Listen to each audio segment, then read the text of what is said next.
Well, tonight, the Central Texas towing community is helping support a tow truck operator's family after he was killed in a hit and run just a few months ago.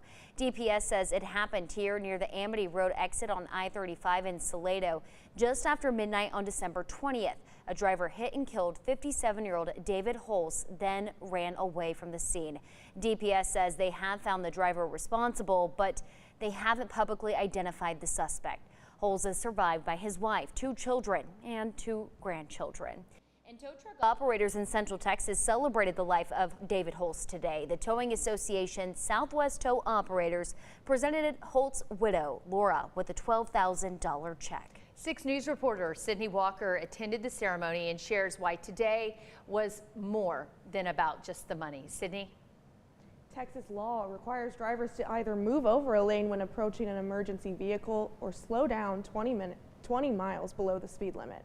After the loss of David Holz, the towing community is pushing even harder for drivers to follow this law. There's not words that can describe how great of a man that he really was. David Holz, a tow truck operator at Unlimited Towing, died a little over 3 months ago. There were four tow truck operators killed last year. He was the 4th one.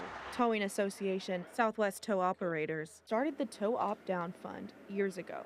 They put it to use when the community lost Holz. We reached out and started really pushing for people to donate, and we raised a nice amount of money to provide back for Mr. Holtz's family. $12,751 to be exact. It was overwhelming, actually. We were very honored to find out that they were doing that fund for us, the memorial fund, and the whole family was just amazed at how people donated and how generous they were.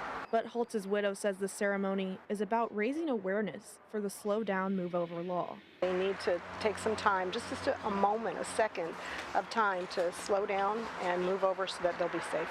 Texas law requires drivers to move over one lane if possible, or at least slow down 20 miles per hour when approaching an emergency vehicle like a tow truck. Travis Shoemate, who worked with Holz at Unlimited Towing, says the community is also hoping to see changes to the law moving forward so that what happened to David Holz never happens again. Go for harder punishments and stiffer fines and try and get more awareness out there to the public. Police cars, fire trucks, ambulances, tow trucks, and maintenance vehicles are all protected by the slow down, move over law. The penalties for violating the law range from a $200 fine to a Class B misdemeanor and even jail time. Well, it was a special day for all of them to get together. I know they're going to keep fighting for change. Thanks, Sydney.